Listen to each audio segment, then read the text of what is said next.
1962 के आखिरी 1.5 महीने और साल 1963 के शुरुआती 1.5 महीने हरियाणा के अहिरवाल इलाके के कुछ परिवारों के लिए दागदार रहे। किसी सैनिक के परिवार के लिए इससे बुरा क्या होगा कि उनके शहीदों पर कायर होने का ठप्पा जड़ दिया जाए।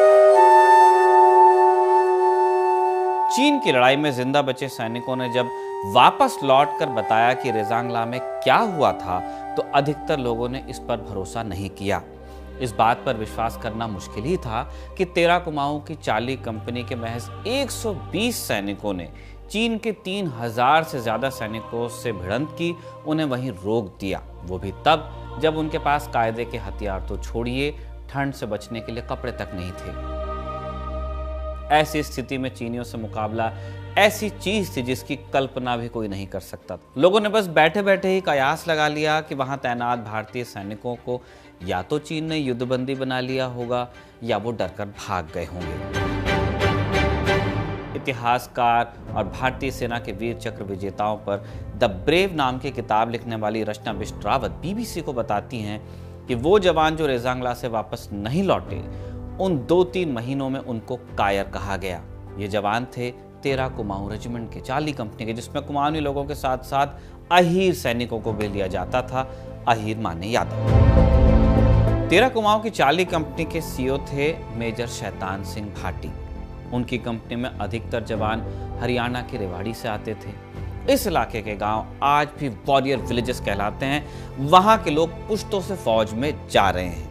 जब चीन युद्ध में बुजदिली का इल्जाम लग गया तो लोगों ने इन जवानों के परिवारों से बात करना और उनके घर जाना तक छोड़ दिया। उनके बच्चों को स्कूल से निकाल दिया गया। लेकिन जब रेजांगला का सच सामने आया तो उनका खोया हुआ सम्मान लौटा भी। 13 कुमाऊं के सैनिकों के शव मोर्चे पर अपनी पोजीशंस पर ही जमे मिले। कितने तो मरते मरते हथियार जकड़े ही हुए थे। यानी कि मतलब साफ था, चाली कंपनी बुजदिल नहीं थी। उसने तो बहादुरी और त्याग की वो मिसाल कायम की जिसकी दुहाई हिंदुस्तान की हर आने वाली पीढ़ी देने वाली थी। यही दुहाई फरहान अख्तर अपनी अपकमिंग फिल्म 120 बहादुर में भी देना चाह रहे हैं। लेकिन जब से फिल्म का ट्रेलर और टीजर आया है तभी से विवादों में है। अहीर समाज के एक धड़े का इल्जाम है कि इस फिल्म में उनकी बिरादरी के शहीदों को पर्याप्त सम्मान और क्रेडिट नहीं दिया गया, बल्कि पूरे फिल्म में मेजर शैतान सिंह भाटी को केंद्र में रखा गया। इन लोगों ने इस फिल्म का नाम 120 बहादुर से बदलकर 120 वीर अहीर करने की मांग भी अब कर दी है। अब इस बहस के सिरे पकड़ने के लिए ये जानना बहुत जरूरी है कि रेजांगला की असल कहानी है क्या। नमस्ते, मैं हूं निखिल और आपको सुनाऊंगा किस्सा 18 नवंबर 1962 को 13 कुमाऊं की चाली कंपनी के जवानों की बहादुरी का। उनके साथ रेजांगला में हुआ क्या था, क्या उन्हें वो सम्मान मिल पाया जिसके वो हकदार थे, इस बिरादरी का सैन्य इतिहास क्या रहा है, और जब जब अहीर रेजिमेंट बनाने की बात उठी है तब सरकार का स्टैंड क्या रहा है।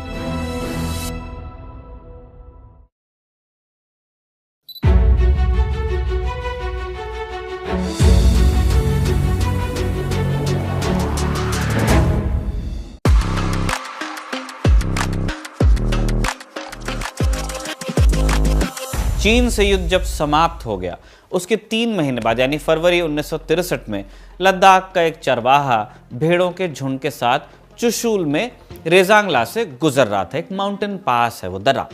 तभी उसे एक ऐसा दृश्य दिखा जिससे वो सन्न रह गया। चरवाहे ने देखा कि उसके चारों तरफ भारतीय जवानों के मृत शरीर बर्फ में जमे हुए थे, लेकिन जान गंवाने के बाद भी वो अपनी बहादुरी की गवाही दे रहे थे।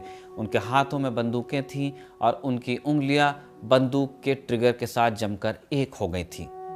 अंतिम संस्कार से पहले बंदूकें अलग करने के लिए कुछ लोगों की उंगलियां तक काटनी पड़ी थी। नर्सिंग असिस्टेंट के हाथ में सिरिंज जम गया था, किसी जवान के हाथ गायब थे तो किसी के पैर। ये सब देखकर चरवाहा नजदीक की हिंदुस्तानी पोस्ट पर पहुंचा सेना की, और उसने अफसरों को इसकी जानकारी दी। भारतीय सेना के अधिकारी और जवान फिर जब वहां पहुंचे तो उन्होंने देखा कि 113 सैनिक लड़ते लड़ते शहीद हो गए थे। द बैटल ऑफ रेजांगला के लेखक कुलप्रीत यादव अनकट को बताते हैं कि उनमें से किसी की भी पीठ पर गोली नहीं लगी थी। सबने अपने सीने पर सामने से गोली खाई थी, सर पे, सीने पे, पैरों में। इससे पता चला कि भारतीय सैनिक अपने आखिरी वक्त में भी पीछे नहीं हटे थे और दुश्मन सेना का डटकर मुकाबला करते हुए ही वीरगति को प्राप्त हुए थे। जिन सैनिकों को कायर कह दिया गया था, असल में वो देश के सबसे बहादुर योद्धा थे।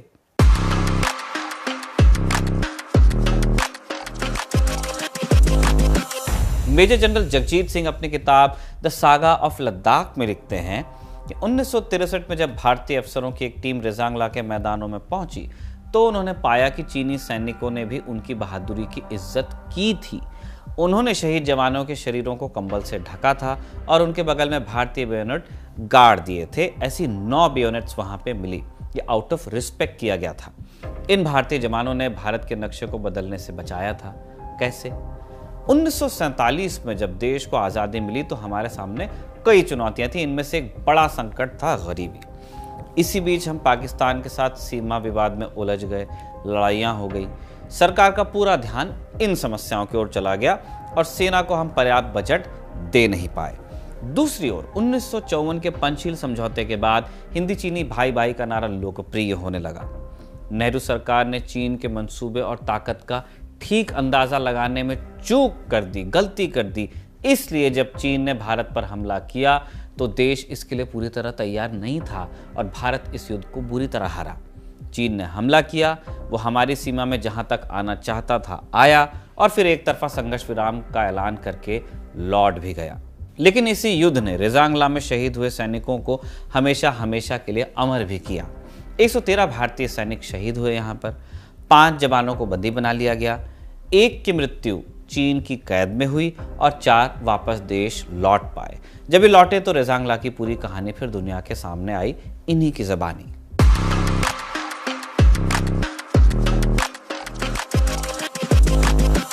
उनतीस सितंबर 1962 की बात है, यानी दिवाली से ठीक पहले की। 13 कुमाऊं बटालियन को बारामूला से लेह की ओर मूव करने का हुक्म मिलता है और इसके लिए मिलता है महज कुछ घंटों का वक्त। मीटिंग बुलाई जाती है। सीओ ये जो हुक्म है अपने कनिष्ठों को, अपने जूनियर ऑफिसर्स को बताते हैं, मेजर्स को जो कंपनीज को लीड करते हैं, और फिर वो अपनी रिस्पेक्टिव कंपनीज में हुक्म सुनाते हैं। चार्ली कंपनी के कमांडर थे मेजर शैतान सिंह भाटी। उन्होंने जवानों को एड्रेस करते हुए कहा, वक्त आ गया है, भारत माता को हमारे बलिदान की अब जरूरत है। हम सब हमेशा की तरह एकजुट होकर चीन वालों को मुंह तोड़ जवाब देंगे, दिखा देंगे कि भारत माता के आंचल पर जो हाथ डालेगा हम उनका केवल हाथ नहीं गला भी काट सकते हैं। क्या हम तैयार हैं? कंपनी ने कहा, जी साहब। इनकी आवाज में उत्साह था, देशभक्ति का जज्बा था और ढेर सारी बहादुरी थी। लेकिन बहादुरी दुश्मन से लड़ने में काम आ सकती है। प्रकृति उसके अपने नियमों पर ही चलती है। ज्यादातर जवान हरियाणा के थे, कुछ राजस्थान, यूपी और पंजाब के थे। इन्हें कोहरे और ठंड की तो आदत थी, लेकिन बर्फ उन्होंने कभी नहीं देखी थी फौज में जाने से पहले। और फिर लद्दाख के पठारों पर ऐसी तेज हवाएं चलती थीं कि तापमान और कम लगता था। विंड चिल फैक्टर कहा जाता है। टमाटर को हवा में फेंकते तो पत्थर हो जाता था। शराब और पेट्रोल छोड़कर सारी चीजें बर्फ हो जाती थीं। रेवाड़ी जिले के लांस नायक रामचंद्र यादव को उनकी बहादुरी और सेवा को देखते हुए बाद में कैप्टन बनाया गया। आप रेजांगला की लड़ाई में शरीक हुए थे। रेजांगला की लड़ाई के वक्त वो अपनी कंपनी में रेडियो ऑपरेटर थे। वो बताते हैं कि उनके पास ठंड के पर्याप्त कपड़े नहीं थे, लेकिन जैसे ही उन्हें हुक्म मिला वो मोर्चे की तरफ निकले। 1 हफ्ते चलने के बाद लेह पहुंचे और फिर अचानक हुक्म आया कि बटालियन रात को मूव करेगी। अब वहां से लेह से चुशूल की दूरी थी करीब 225 किलोमीटर। सकरे रास्ते थे, गाड़ियां फिसल जाया करती थी। जैसे तैसे करके बटालियन चुशूल पहुंची। अब चुशूल पहुंचकर जवानों ने देखा कि एयरफील्ड के भीतर तो माहौल बढ़िया है। हवाई जहाज उतर रहे हैं, उड़ान भर रहे हैं, कुछ टेंट्स लगे हैं। इन्हें लगा कि यहाँ सब ठीक है। इन्होंने राहत की सांस ली। फिर जवानों को बताया गया कि उन्हें एक दर्रे पर जाना है, पहाड़ी पर। 7 किलोमीटर के उस रास्ते को पार करने में जिस पोजीशन का हुक्म मिला था, 14 घंटे उनको लगे। कुछ कदम चलते तो दम फूलने लगता, क्योंकि हवा में ऑक्सीजन बहुत कम थी, ठंड बहुत थी। रुकते, फिर आगे बढ़ते, फिर रुकते और फिर आगे बढ़ते। किसी तरह वो अपनी पोस्ट पर पहुंचे, अपना डिफेंस तैयार किया। लेकिन तब तक कई जवानों की तबीयत बिगड़ने लगी थी। उस नए मौसम के अनुकूल ढलने में इन्हें वक्त लगा। ऑल्टीट्यूड भी ज़्यादा है। कैप्टन रामचंद्र यादव बताते हैं कि जब वहाँ खाना बनाने की कोशिश की गई तो घंटों तक चावल उबाले गए, दाल उबाली गई, लेकिन हवा का दबाव था नहीं तो वो पके ही नहीं। तो उस दिन फिर बिस्किट खाकर कंपनी ने काम चलाया। अगले कुछ दिनों तक यही हाल रहा और बाद में एक बड़े प्रेशर कुकर का इंतजाम हुआ और तब जाकर खाना पकने लगा। दुश्मन का मूवमेंट दिखने लगा कुछ दिनों बाद। जहां रुके थे वहां से चीनी सैनिकों की गाड़ियां गुजरने लगी। सैंड बैग्स मंगवाए गए जिनमें बजरी भरकर मोर्चा तैयार हुआ और भारतीय जवानों ने कुछ बंकर्स भी वहां पे बनाए। अब जब तक ये सारी चीज़ें हो रही तब तक स्थिति कुल मिलाकर ठीक ही थी। जवानों तक घर वालों की चिट्ठियां भी पहुंच रही थी, मोराल बूस्ट हो रहा था। रेजांगला का जो मुख्य दर्रा था 13 कुमाऊं रेजिमेंट की सी कंपनी को उसकी जिम्मेदारी मिली थी। 2 किलोमीटर लंबा मोर्चा बनाया था वहां पे और 118 सैनिक उसमें थे। कंपनी की 7वीं, 8वीं और 9वीं पलटन एक सीध में उन्हें लगाना पड़ा। मेजर जनरल जगजीत सिंह अपनी किताब द सागा ऑफ लद्दाख में लिखते हैं कि सामान्य तौर पर कुछ सैनिकों को पीछे डेप्थ की ओर रखना अच्छा होता है ताकि डिफेंस बेहतर हो, लेकिन रेजांगला का इलाका बहुत बड़ा था, एक ही कंपनी अवेलेबल थी, सैनिकों की संख्या सीमित थी और सैनिक बुलाए नहीं जा सकते थे, इसलिए उन्हें एक सीध में डिप्लॉय करना पड़ा। फिर भी हर प्लेटून के अंदर कुछ सैनिकों को पीछे की तरफ रखा गया और कंपनी हेडक्वार्टर 8वीं और 9वीं प्लेटून के बीच में बनाया गया। 3 मोर्टार्स से लैस एक छोटे डिटैचमेंट को कंपनी एचक्यू के पीछे रखा गया और हर प्लेटून की पोजीशन के चारों ओर बार्ब वायर लगाया गया, कटीली तार। 17 नवंबर को सभी ने शांति से अपना अपना खाना खाया, लेकिन उस रात बहुत तेज हवा चल रही थी, बर्फ गिर रही थी। स्थिति ऐसी थी कि 2 जवान एक दूसरे की ओर मुंह किए बिना बात नहीं कर सकते थे क्योंकि उन्हें कुछ सुना ही नहीं देता, है ना। विंड चिल मैंने बताया था ना, तेज साए साए हवा चलती है। अगर किसी की आंख से चश्मा उतर जाए तो मानो आंखें खत्म हो जाए, ऐसी हवा। अब इससे कुछ रोज पहले रेडियो ऑपरेटर लास्ट नायक रामचंद्र यादव को एक मैसेज मिला था जिसमें कंपनी को अपनी पोस्ट से पीछे हट जाने को कहा गया था, क्योंकि ऐसी गुप्त सूचना थी कि चीन करीब 10,000 सैनिकों के साथ यहाँ हमला करने वाला है। जहाँ पे चुशूल है, साउथ ऑफ पेंगोंग त्सो वाला जो इलाका है, वहाँ पे हिंदुस्तान के लिए टोपोग्राफी जो पारिस्थितिकी है, जो टेरेन है, वो सूट करने वाला है। इसलिए जो आर्मी प्लानर्स थे उन्होंने इस बात का अंदाज़ा लगा लिया था कि चीन अगर चुशूल की तरफ से अपने टैंक्स को और अपनी इन्फेंट्रीज को लेके आएगा तो वो एक बहुत मैसिव वेव में लेके आएगा। ये मैसेज अपने सीनियर अधिकारियों को उन्होंने दिया।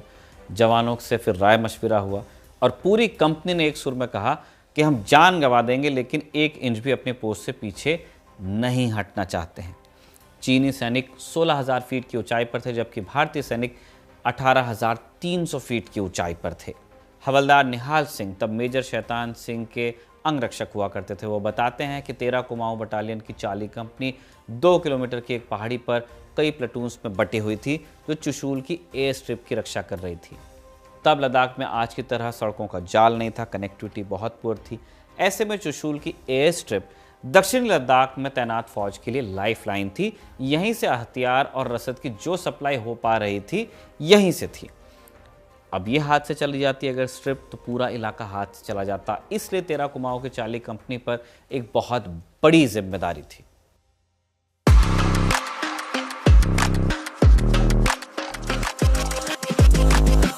फिर आती है 18 नवंबर 1962 की रात।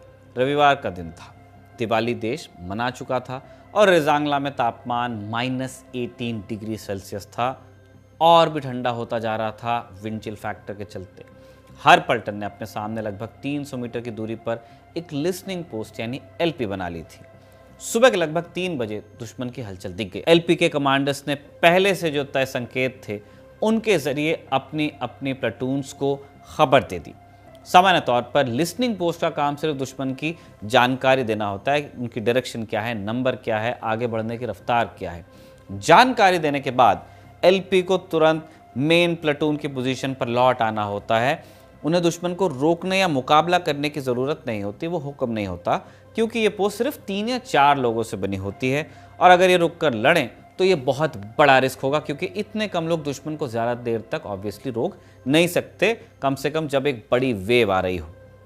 रेजांगला के एलपीस को भी यही हुक्म मिला था, यही सिखलाई थी, दुश्मन की जानकारी दो और फिर पीछे लौटाओ। लेकिन वो पीछे हटने के बजाय गोलियां चलाने लगे। 3 लोगों की पोस्ट ने करीब 1 घंटे तक चीनी सैनिकों को रोके रखा। अंत में लेकिन वो शहीद हो गए। बस लांस नायक राम सिंह बचे जिन्हें चीनी सेना ने पकड़ लिया। यहीं पोस्टेड थे लांस नायक हुकुम सिंह भी। जब उन्हें एक साथी ने वापस लौटने की सलाह दी तो उन्होंने कहा कि हम जितनी देर तक दुश्मन को रोकेंगे उतनी हमारी जीत की संभावना बढ़ेगी। कैप्टन रामचंद यादव बताते हैं कि उन्होंने जमादार हरिराम यादव से बात की और अपने अधिकारी को बताया कि 8 पलटन के सामने से फायरिंग हो चुकी है। ठीक 4 मिनट बाद उनके टेलीफोन की घंटी बजी और दूसरी ओर फिर से जमादार हरिराम यादव थे। उन्होंने कहा कि मेजर साहब को फ़ोन दो। उन्होंने बताया कि 8 से 10 चीनी सैनिक भारतीय पोस्ट की ओर बढ़ गए हैं। उनके 300 गज की रेंज में आते ही भारतीय जवानों ने बर्स्ट फायर किया। 4-5 वहीं ढेर हो गए और बाकी भाग गए। लाइट मशीन गन को अपने मोर्चे के अंदर फिर वापस बुला लिया गया इस बर्स्ट के बाद। इसी बीच 7 प्लाटून के जमादार सूरज राम ने जानकारी दी कि करीब 400 सैनिक उनकी पोस्ट की तरफ बढ़ रहे हैं। तभी 8 पलटन ने रिपोर्ट किया कि करीब 800 चीनी सैनिक उनकी तरफ बढ़ रहे हैं। मेजर शैतान सिंह ने आदेश दिया कि जैसे ही चीनी उनकी फायरिंग रेंज में आ जाएं, उन पर फायरिंग शुरू कर दी जाए। 7 प्लाटून की 3 मशीन गन्स ने एक साथ फायर खोला। साथ ही 9 प्लाटून जो फॉरवर्ड में डिप्लॉयड थी, उसकी लेफ्ट लाइट मशीन गन ने भी दुश्मन के ऊपर फायर करना शुरू किया। और ठीक 8 मिनट के बाद जमादार सूरज राम ने रेडियो ऑपरेटर को टेलीफोन पर बता दिया कि उन्होंने चीनी सैनिकों को बुरी तरह से मात दी। उन्होंने मेजर से कहा कि आप चिंता मत कीजिए साहब, हमारे सारे जवान अब तक सुरक्षित हैं। जब चीनियों का यह पहला हमला नाकामयाब रहा तो उन्होंने अपनी योजना बदली। सुबह 4:30 पर उन्होंने एक साथ सभी चौकियों पर शेलिंग की, गोले बरसाए, भारी गोलेबारी की। हवलदार निहाल सिंह बताते हैं कि मेजर शैतान सिंह ने कहा कि अगर हमें पीछे हटना पड़े तो हट जाएं, लेकिन जवानों ने कहा कि हम रेजांगला नहीं छोड़ेंगे। अहीर जवानों ने कहा कि उन्हें भगवान श्री कृष्ण का आशीर्वाद प्राप्त है। तो ये सुनकर मेजर शैतान सिंह ने कहा कि मैं तुम लोगों के साथ हूं और भले ही मेरे नाम में भाटी लगा है, लेकिन आज मैं भी यादव हूं। यहाँ आपको आर्मी की एक परंपरा के बारे में जानना होगा। धर्म और जाति जवानों के हो सकते हैं उनकी पर्सनल लाइफ में, लेकिन ऑफिसर्स के नहीं। अफसर का धर्म, उसकी जाति, उसकी पहचान वही है जो उसके ट्रूप्स का होता है। सेना में आज भी इसी ट्रेडिशन का पालन होता है। मेजर शैतान सिंह अपने जवानों में इसी तरह का जोश भर रहे थे, लेकिन तब चीन की ओर से बहुत सारी शेलिंग हो चुकी थी। चारों ओर धुआं ही धुआं था। करीब 20 मिनट की शेलिंग में सब कुछ खत्म हो गया था। हर तरफ मौत और तबाही का मंजर था। हमारे जवानों के पास इसका जवाब देने के लिए सिर्फ लाइट मशीन गन्स थी, आर्टिलरी का जवाब नहीं दे सकती, और द्वितीय विश्व युद्ध के ज़माने की 303 राइफल्स थी। अब इन्हें हर गोली चलाने के बाद फिर से लोड करना पड़ता है। द बैटल ऑफ रेजांगला के लेखक कुलप्रीत यादव बताते हैं कि जवानों के पास उस तरह की ठंड में लड़ने के लिए सटीक कपड़े नहीं थे। उनके दस्ताने मोटे थे, जिसके कारण ट्रिगर वाले हिस्से में उनकी उंगली नहीं जा पाती थी। फायर करने के लिए उन्हें फिर उंगली अपनी बाहर निकालनी पड़ती थी, और उंगली बाहर निकालने का मतलब था फ्रॉस्ट बाइट। इस हमले में भारतीय जवानों के बंकर उजड़ गए, टेंट उखड़ गए, उनके हाथ पैर उड़ गए, लेकिन इसके बाद भी वो लड़ते रहे। जब धुआं हट गया तब उन्होंने देखा कि सामने से कुछ याक आ रही हैं। कुछ देर के लिए जवानों को लगा कि हमारी ही अल्फा कंपनी के लोग होंगे, रीइंफोर्समेंट आ रहा है हमारे बचाव के लिए। लेकिन जब उन्होंने दूरबीन लगा कर देखा तो वो चाइनीज़ जवान थे। भारतीय जवानों के पास अब बहुत कम हथियार बचे थे, बहुत कम एम्यूनिशन। चीनी आए और उन्होंने चार्ली कंपनी के जवानों के प्राण हर लिए।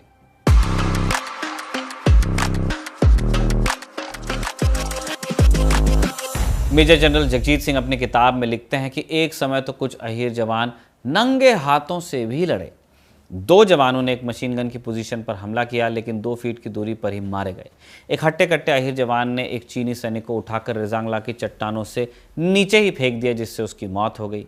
इसी बीच एक छर्रा नायब सूबेदार सुरजा के सर पर लगा और मरते मरते उनके आखिरी शब्द थे, लड़ते रहो, तेरा कुमाऊं का नाम ऊंचा रखो।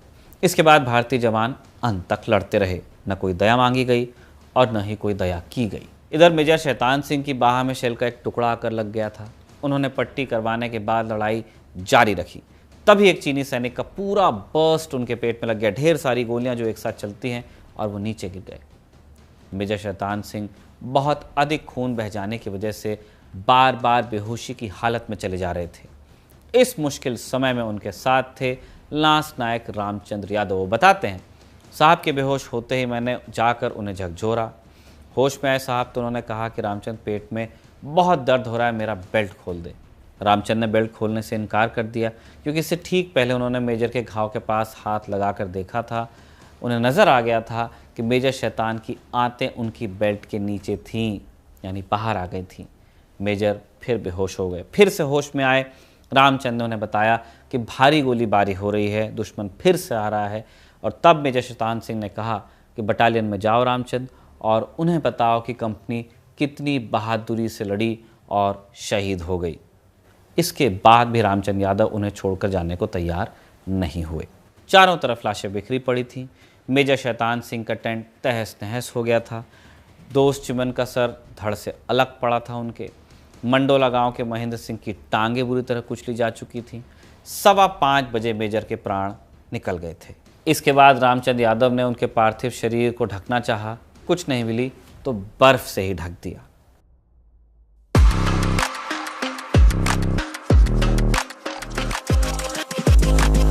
मेजर शैतान सिंह के अंगरक्षक निहाल सिंह के दोनों हाथों में भी गोली लगी थी। उनके पास एक LMG यानी लाइट मशीन गन थी। वो चाहते थे कि जाने से पहले उस LMG को नाकाम कर दें ताकि दुश्मन उसका इस्तेमाल न कर ले, लेकिन उनके हाथ हिल भी नहीं पा रहे थे। उन्होंने इंतज़ार किया, कोशिश की, किसी तरह से पुर्जे अलग अलग किए।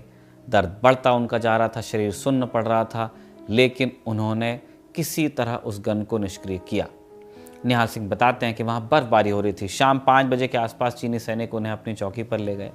उनको खाई के दूसरी तरफ दुश्मन की तोपें दिखने लगी जो आर्टिलरी उन पे ही फायर कर रही थी। उन्होंने सोचा कि भाग निकलता हूँ, लेकिन इंतज़ार किया। जिन सैनिकों ने उनको पकड़ा था वो इधर उधर घूम रहे थे और बातें कर रहे थे। तब तक रोशनी ख़त्म हो गई, अंधेरा हो गया। निहाल सिंह धीरे से उठे और चुपके से वहाँ से निकल गए। जब वो लगभग 500 मीटर चले तो चीनी सैनिकों ने हवा में 3 गोलियां चलाई, लेकिन वो अपने रास्ते बढ़ते रहे। 18 नवंबर की रात को चीनियों के कैंप से निकलने के बाद उन्हें कोई पगडंडी नहीं मिल रही थी जिससे वो लौट सकें। एक जगह गिर गए, तभी उन्हें दिख गया टॉमी। दरअसल जब वो शुरुआत में पोस्ट पर पहुंचे थे तब एक कुत्ता आसपास टहलता रहता था। इस कुत्ते को रोज़ वो रोटी खिला देते थे, नाम भी रख दिया था टॉमी। निहाल सिंह बताते हैं कि वो उस कुत्ते के पीछे पीछे फिर चले। इस तरह वो नीचे कंपनी क्वार्टर मास्टर तक पहुंचे, लेकिन वहां भी कोई नजर नहीं आया। और तब उन्हें समझ में आया कि सब खत्म हो गया चीनियों के हमलों में। किसी तरह भूलते भटकते रात को वो मेन रोड पर पहुंचे, लेकिन तब तक वो पासवर्ड भूल गए थे। अब उन्हें डर था कि अगर उन्होंने गलत पासवर्ड बताया तो रात के अंधेरे में उनके अपने ही साथी उन्हें गोली मार देंगे। इसलिए उन्होंने दिन होने का इंतजार किया। 19 नवंबर को दोपहर के करीब 1 बजे वो HQ पहुंचे और 22 नवंबर को उन्हें जम्मू के एक अस्पताल में भर्ती कराया गया, जहां उनका फिर इलाज हुआ। उन्होंने जब रेजांगला में जवानों की बहादुरी के किस्से सुनाए तो शुरू में उन पर भरोसा किया ही नहीं गया। रचना बिष्ट बताती हैं कि एक NGO को जिम्मेदारी संभालनी पड़ी कि वो लोगों को समझाएं कि रेजांगला में जान गंवाने वाले जवान कायर नहीं थे, बल्कि उन्होंने बहादुरी से अपनी लड़ाई लड़ी और फिर अपने प्राण भी दिए। 3 महीने बाद जब उनके शव मिले तो दिखा भी कि अधिकतर जवान अपनी बंदूकों के साथ ही युद्ध लड़ने की पोजीशन में प्राण त्याग चुके थे। लेकिन इन जवानों ने चीन को भी भारी नुकसान पहुंचाया था। चीनी रेडियो ने बाद में खुद माना कि रेजांगला की लड़ाई में उन्हें बहुत नुकसान हुआ था। उन्हें भारत के मुकाबले 4 से 5 गुना कैजुअल्टीज हुई थी। अदम्य साहस दिखाने वाली इस कंपनी को 1 परमवीर चक्र और 8 वीर चक्र मरणोपरांत दिए गए। वहीं 6 जीवित सैनिकों में से 5 को सेना मेडल और 1 को मेंशन इन डिस्पैच दिया गया, जो अब तक किसी एक कंपनी को मिले डेकोरेशंस में सबसे ज्यादा है इंडियन आर्मी की हिस्ट्री में। रेजांगला ने अहीर योद्धाओं का साहस हमेशा हमेशा के लिए दर्ज कर दिया, लेकिन इन योद्धाओं का इतिहास इससे बहुत पुराना है। 1937 में ब्रिटिश लेखक A.H. बिंगली ने एक रिक्रूटमेंट हैंडबुक लिखी थी। इसमें उन्होंने लिखा कि अहीर उत्कृष्ट सैनिक हैं, भरोसेमंद, साहसी और चरित्रवान। बिंगले ने यह भी लिखा कि ब्रिटिश भर्ती नीति के मुताबिक केवल यदुवंशी अहीर जो अहीरवाल इलाके से आते हैं वो सेना के लिए मार्शल हैं, यानी योद्धा कौम हैं। नंदवंशी या ग्वालवंशी अहीरों को अंग्रेजों ने सिर्फ बैलगाड़ी चालक वगैरह भूमिकाएं दी थी। ये अंग्रेजों की मार्शल रेस थ्योरी से निकली बातें थी, इस पर हम लौटेंगे। 1898 में रेवाड़ी के राव युधिष्ठिर सिंह ने वायसरॉय को एक चिट्ठी लिखी थी कि अहीरों की भर्ती बढ़ाई जाए। 1904 से 1918 तक अहीरों की भर्ती हैदराबाद रेजिमेंट में की गई और ये आगे भी बढ़ता ही रहा। बाद में अंग्रेजों ने नंदवंशी अहीरों की भी भर्ती शुरू कर दी फाइटिंग ट्रूप्स के लिए। 1922 में भारतीय सेना के पुनर्गठन के दौरान 19वीं हैदराबाद रेजिमेंट की जो जातीय संरचना है, जो रिक्रूटमेंट है, उसको बदला गया और दक्कन मुसलमानों को हटाकर नए वर्ग इसमें शामिल किए गए। इंडियन एक्सप्रेस की रिपोर्ट के मुताबिक 1930 में इसकी संरचना इस तरह थी: एक कंपनी कुमायूनी, एक कंपनी जाट, एक अहीर और एक मिक्स क्लास। 27 अक्टूबर 1945 को इस रेजिमेंट का नाम बदलकर 19 कुमाऊं कर दिया गया। फिर 1948 में 13 बटालियन को भी रेस किया गया, जिसकी चार्ली कंपनी फिर रेजांगला में तैनात होती है। इस तरह से कुमाऊं रेजिमेंट बनती है। पहले एक बटालियन थी हैदराबाद, फिर उसके बाद कुमाऊं का नाम मिलता है और फिर दूसरी बटालियन रेज होती हैं।